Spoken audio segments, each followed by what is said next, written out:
हमारे साथ जुड़ने वाले हैं। शुरुआत विनोद आपके साथ करता हूं। 40% लोगों ने भ्रष्टाचार के मुद्दे पर वोट दिया, क्या कहता है? नहीं, आपके आने से पहले मैंने कहा ये जो मुद्दों पे जिन पे जनता ने वोट डाला इसको हम एज अ मिक्स्ड वेजिटेबल रखें, इसको बुफे के तरीके से ना लें। A bouquet of issues must have weight on people's mind. कोई भी वोटर एक मुद्दे पे ड्राइव होके वोट नहीं डालता, विभिन्न मुद्दों को ध्यान में रखते हुए डालता है। और सबसे ज़्यादा अहम भूमिका उसकी चॉइस में जो लोकल फेस और इंडिविजुअल पार्टीज ने दिया होता है वो होते हैं। वो दूसरे नंबर का मुद्दा है। हाँ, 26% लोगों का वो मैं ये समझता हूँ कि ये सब एक सम्मिश्रण है इन मुद्दों का, जिसके चलते जनता ने अपनी चॉइस एक्सरसाइज की है कर्नाटक में। और ये बात सच है कि भ्रष्टाचार एक बड़ा मुद्दा था और जिसके चलते भारतीय जनता पार्टी को बहुत पशेमानी भी थी और कांग्रेस पार्टी ने उस मुद्दे को बड़ा बाखूबी अपने हित में उछालने की कोशिश की। केंद्र का जो भ्रष्टाचार है, कांग्रेस का जो अतीत है, वो भी हमें 40% ऐसा है, समाहित करके ले। देखिए ये क्योंकि इतिहास में बहुत अंदर चली जाती है भारतीय जनता पार्टी। राजीव गांधी ने 85% की जो बात की थी, उस वक़्त उसकी इतनी वाहवाही हुई थी कि ये एक ईमानदार व्यक्ति आया है जिसने सही बात पकड़ी है कि जो डेवलपमेंट के लिए पैसा दिया जाता है सरकार के द्वारा, उसमें से कितना प्रतिशत जनता तक पहुंचता है। और जब इसको बीमारी का पता चल गया, इसकी पैथोलॉजिकल रिपोर्ट सही है, तो फिर इसकी फिजिकल क्योर भी सही कर लेगा, फिजिशियन एज अ फिजिशियन भी इसको ठीक कर लेगा। वो बात अलग है कि जो भ्रष्टाचार के मुद्दे पे ही वो पशेमान हुए, बॉफर्स के मुद्दे पे पशेमान हुए, ये बात अलग है। वो तो अतीत की बात हो गई, पर तो लोग वर्तमान पर ज्यादा अतीत की बात ही तो बीजेपी कर रही है। हाँ, पर लोग वर्तमान को देखते हैं या अतीत के सहारे भी वर्तमान की बिना पर वोट दिए जाते हैं? भाई वर्तमान को ही देखते हैं ना, वर्तमान को ही देखते हैं। अतीत में तो रहने वालों में से हम हैं जो 60 के पार हो चुके हैं। अभय दुबे, इसमें एक और खास बात जो मुझे दिखी, देखिए 40% भ्रष्टाचार, 26% जो राजनीतिक दल और उम्मीदवार उसकी पसंदी या नापसंदी की बिना पर आपने वोट दिया। पर इस चुनाव में और पिछले 10 दिनों से अगर हम देखें, जो ध्रुवीकरण और बजरंग बली को लेकर जैसा नैरेटिव सेट किया गया, यहां पर लोगों ने जो वोट डाला वो एनी अदर मुद्दे में 4%, तो क्या कोई वो नैरेटिव ही नहीं बना, या हिंदू मुसलमान, ध्रुवीकरण, बजरंग बली का अपमान, इस बिना पर वोट ही नहीं दिए गए? कई राजनीतिक समीक्षकों ने और प्रेक्षकों ने 1-2 दिन में ये राय दी है कि ये जो बनाया गया है, पूरा हवा बनाई गई है कि बजरंग दल पर प्रतिबंध का मतलब है बजरंग बली को ताले में डालना, ये दरअसल चुनाव को बदल नहीं पाएगा। और यही बता रहा है कि और ये चाणक्य का विश्लेषण बताता है कि अगर इसका कोई असर है भी तो वो ज्यादा से ज्यादा 4% वोटरों के ऊपर असर है। जो लोग भ्रष्टाचार में भी एनी अदर और सारे मुद्दे भी हो सकते हैं, इकलौता ये नहीं। हाँ, जो लोग भ्रष्टाचार को प्रमुख मुद्दा मान रहे हैं या विकास को प्रमुख मुद्दा मान रहे हैं या पार्टी निष्ठाओं या उम्मीदवार की पसंद नापसंद के आधार पर वोट दे रहे हैं, वो तो इसको ध्यान में नहीं रख रहे हैं। तो ये जो भारतीय जनता पार्टी ने बिल्कुल आखिर में किया है, देखिए इसका एक इतिहास है, ज्यादा पुराने इतिहास में मैं भारतीय जनता पार्टी की तरह नहीं जाता हूं। भाजपा जिन चुनावों में कमजोर विकेट पर खेलती है, वहां पर चुनाव के आखिर में जबरदस्त रूप से सांप्रदायिक मुद्दा लेके आती है। चाहे बिहार के चुनाव को देख लीजिए, 2015 के चुनाव को, पिछले बार दिल्ली विधानसभा के चुनाव को आप देख लीजिए, शाहीन बाग के बटन दबाओ, गोली मारो सालों को वगैरह, सब हुआ था।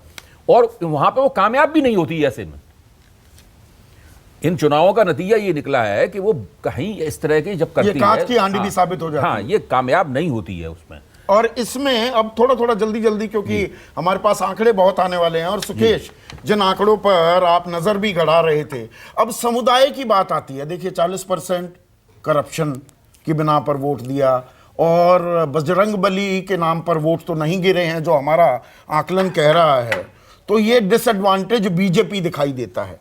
लेकिन समुदायों की बात करें तो लिंगायत में, और बड़ी चर्चा थी कि लिंगायत में सेंधमारी हो जाएगी, क्या नाराज हो जाएंगे, क्या लिंगायत समुदाय का एक बड़ा पावरफुल ग्रुप, उसने तो ये भी कहा कि आपको लिंगायत नहीं चाहिए तो हमें भी बीजेपी नहीं चाहिए, कि भाई मुख्यमंत्री सीधे सीधे कोई प्रोजेक्ट क्यों नहीं किया जा रहा।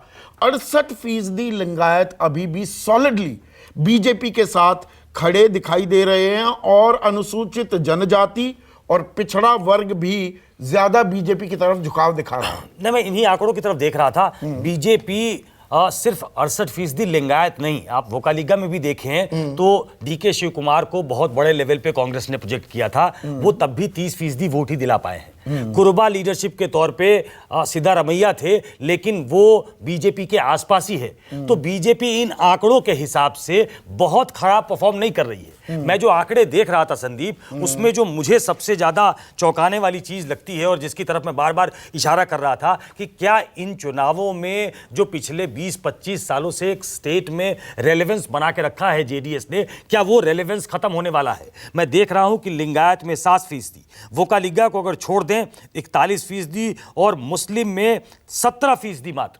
अगर उनके जीत में आंकड़े के हिसाब से अगर हम देखें तो वोकालिगा के अलावा कोई भी जो विनिंग परसेंटेज जो आके मिलता है, जो आपको एक विनिंग फॉर्मूला देता है, वो मिसिंग दिख रहा है। तो इसमें एब्सोल्यूट लूजर अगर इन आंकड़ों के आधार पे बात करें, तो और बार बार बता दूं, जो आप भी कह रहे हैं कि ये एग्जिट पोल है, एग्जैक्ट पोल्स नहीं है, लेकिन इन एग्जिट पोल्स के रुझानों के आधार पे अगर मैं लूजर देख रहा हूं तो वो जेडीएस को देख रहा हूं। बीजेपी उस संख्या में शायद लूज न करे, लेकिन जेडीएस चूंकि पिछले 2-3-4 चुनावों से उसका एक रेलेवेंस था, वो इन आंकड़ों के हिसाब से वहां रेलेवेंस खोती नजर आ रही है। मुस्लिम जो समुदाय है उसका लगभग लामबंद हो जाना, ये क्या एक पुश देता दिखेगा कांग्रेस को? बिल्कुल। हमने बहुत बार कहा कि जेडीएस कमजोर होती है तो कांग्रेस को फायदा, जेडीएस मजबूती बनाए रखती है तो बीजेपी को फायदा। देखिए, बीजेपी ने, माफ कीजिएगा, कांग्रेस ने जो एक पुश देने की कोशिश की थी और उसमें सेठार से लेके तमाम लोगों ने से उसे आसरा था, उम्मीद थी कि वो शायद अच्छा करेगी, तो वो बहुत ज्यादा मिलता हुआ नहीं नजर आता। 19% लिंगायत वोट उनको मिले हैं, लेकिन बाकी अगर आप देखें तो वोकालिगा 30%, मुस्लिम एक्सपेक्टेड लाइंस पे हैं कि 73% वो जेडीएस से निकल के इनके पक्ष में चले गए हैं। एससी वो 38%, बीजेपी 45%, कांग्रेस कहीं वो बीजेपी से पीछे है तो बहुत ज्यादा नहीं है, आगे भी है तो बहुत ज्यादा नहीं और है। ऐसे तो कांग्रेस में ने एक बैलेंस बना के रखा है इन फिगर्स के हिसाब से अगर देखें। और इसके अंदर विनोद, आप इंटरवीन भी करना चाह रहे थे, एक मिनट, एक चीज और है, दिलचस्प बात क्या है कर्नाटक के चुनाव की, जब हम समुदायों के मत प्रतिशत की बात करते हैं, पिछली बार भी हम देखें तो कांग्रेस को लगभग 2.5% वोट ज्यादा मिली थी बीजेपी से, लेकिन सीटों के लिहाज से उनको 27 सीटें कम मिली। 26, 78 और 104। तो आंकड़ा जो फर्क है वोट प्रतिशत का, अगर डिसाइसिव मैंडेट है तो वो 5, 7, 8% तक का फर्क होना चाहिए। 2-2.5 में it will be too close to call. देखो, मेरा ये मानना है कि जो आपने अभी आंकड़े दिखाए हैं और अगर ये सही हैं तो Janata Dal United secular is getting virtually decimated in the Mysuru area, it's Citadel.